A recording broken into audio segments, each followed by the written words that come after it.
प्यारे बच्चों, कक्षा 10 के हिंदी विषय में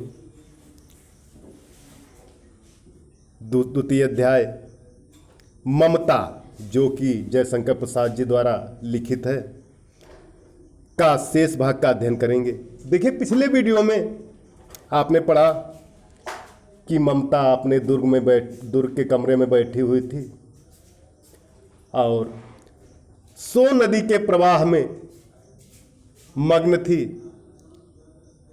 तब तक उसके पिता, जो कि वहाँ के मंत्री होते हैं, चूड़ामणि, आते हैं। उनके पीछे कई सारे सेवक होते हैं जो चांदी की थालों में सोना लेकर आते हैं। ममता उस प्रलोभन को इनकार कर देती है। दूसरे दिन डोलियों की कतारें दुर्ग में आ रही होती हैं।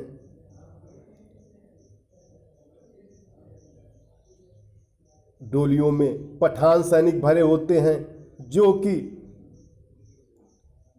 किले के फाटक पर ही युद्ध होने लगता है और मंत्री चूड़ामणि मारा जाता है।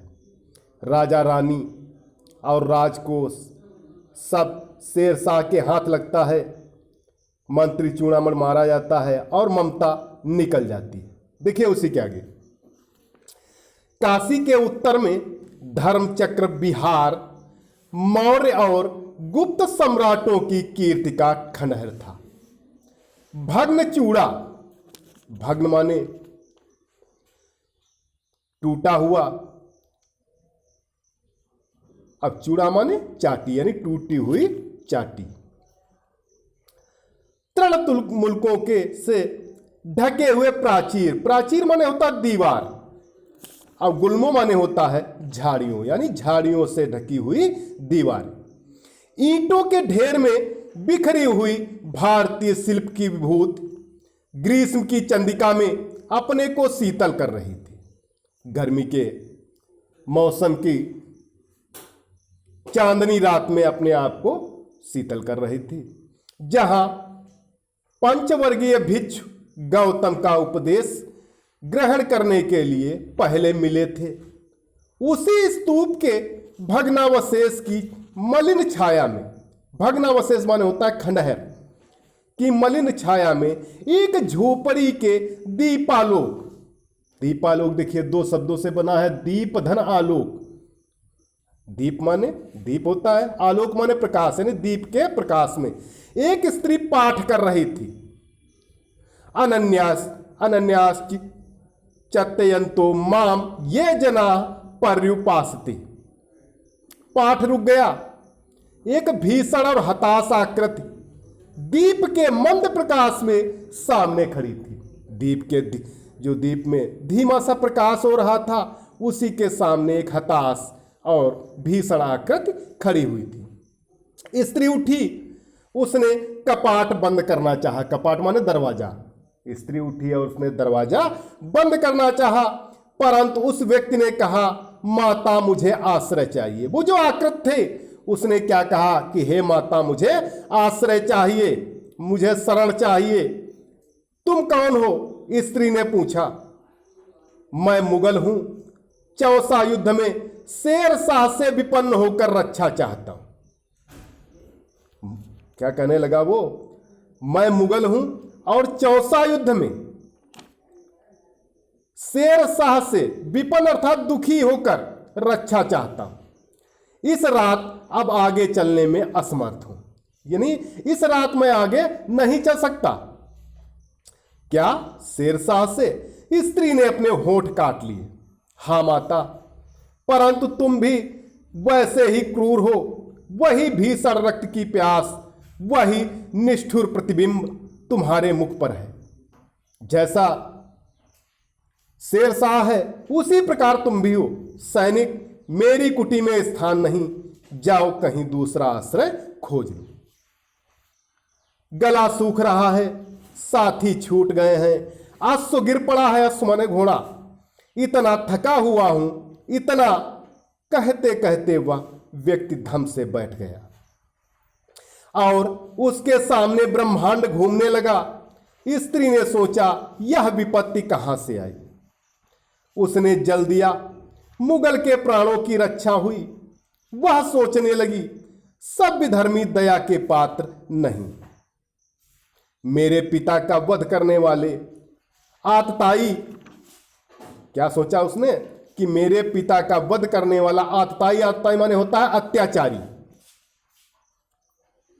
घृणा से उसका मन विरक्त हो गया। स्वस्थ होकर मुगल ने कहा, माता तो फिर मैं चला जाऊं। फिर विचार कर रही थी। हम कौन विचार कर रही थी? ममता। मैं ब्राह्मणी हूं, मुझे तो अपने धर्म अतिथि देव की उपासना का पालन करना चाहिए। परंतु यहां नहीं नहीं, सभ्य धर्मी दया के पात्र नहीं। परंतु यह दया तो नहीं, कर्तव्य करना है। तब मुगल अपनी तलवार टेक कर उठ खड़ा हुआ। ममता ने कहा, क्या आश्चर्य है कि तुम भी छल करो। ठहरो, छल नहीं, तब नहीं स्त्री जाता हूं।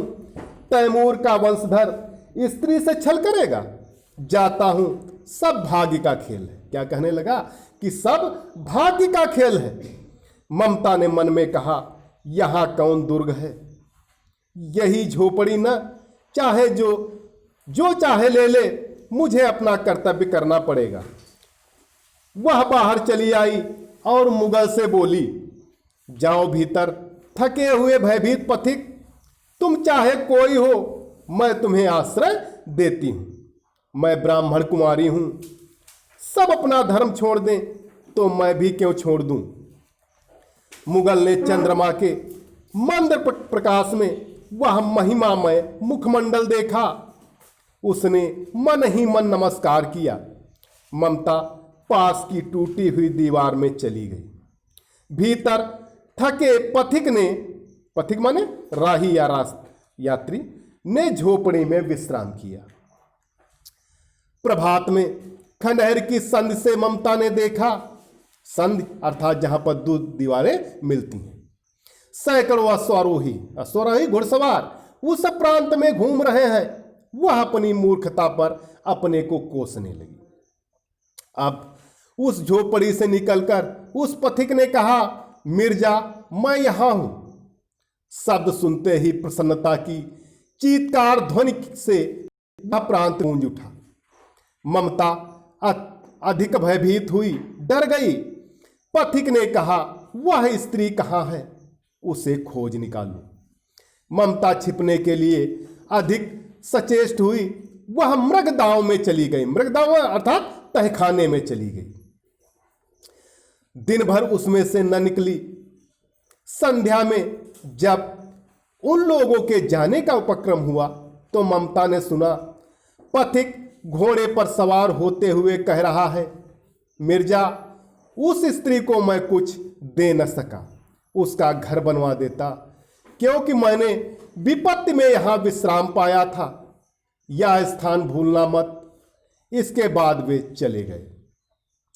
चौसा के मुगल पठान युद्ध को बहुत दिन बीत गए।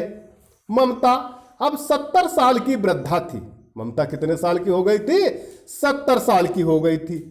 वह अपनी झोपड़ी में एक दिन पड़ी थी। शीतकाल का प्रभात था, यानी सर्दी का सवेरा था। उसका जीर्ण माने पुराना कंकाल खांसी से गूंज रहा था, अर्थात उसे खांसी आ रही थी। वृद्धा तो थी ही। ममता की सेवा के लिए गांव की 2-3 स्त्रियां उसे घेर कर बैठी थीं, क्योंकि वह आजीवन सबके सुख दुख की सहभागिनी रही। ममता ने जल पीना चाहा। एक स्त्री ने सीपी से जल पिलाया। सहसा एक अश्वारोही बताया था भी, घुड़सवार उसी झोपड़ी के द्वार पर दिखाई पड़ा। वह अपनी धुन में कहने लगा, मिर्जा ने जो चित्र बनाकर दिया है वह तो इसी जगह का होना चाहिए। वह बुढ़िया मर गई होगी। अब किससे पूछूं कि एक दिन शहंशाह हुमायूं किस छप्पर के नीचे बैठे थे। वो घुड़सवार कौन था? पथिक यात्री कौन था? शहंशाह हुमायूं था। जो कि शेरशाह से युद्ध में हारकर उस छप्पर के नीचे आया था। यह घटना तो 47 वर्ष से ऊपर की हुई। ममता ने अपने विकल कानों से सुना। उसने पास की स्त्री से कहा, उसे बुलाओ। अश्वारोही पास आया। ममता ने रुक रुक कर कहा, मैं नहीं जानती कि वह शहंशाह था या साधारण मुगल, पर एक दिन इसी झोपड़ी के नीचे वह रहा। मैंने सुना था कि वह मेरा घर बनवाने की आज्ञा दे चुका था। मैं आजीवन अपनी झोपड़ी खुदवाने के डर से भयभीत रही। भगवान ने सुन लिया। मैं आज इसे छोड़े जाती हूं। अब तुम इसका मकान बनाओ या महल, मैं अपने चिर विश्राम गृह में जाती हूं। वह सौरोही अवाक खड़ा था। बुढ़िया के प्राण पक्षी अनंत में उड़ गए। वहां एक अष्टकोण मंदिर बना और उस पर शिलालेख लगाया गया। सातों देश के नरेश हुमायूं ने एक दिन यहां विश्राम किया था। उसके पुत्र अकबर ने उसकी स्मृति में, स्मृति माने होता है याद, यह गगनचुम्बी मंदिर बनाया। पर उस शिलाखंड में, उस शिलालेख में कहीं पर ममता का नाम नहीं था। तो प्यारे बच्चों, आज के लिए इतना ही।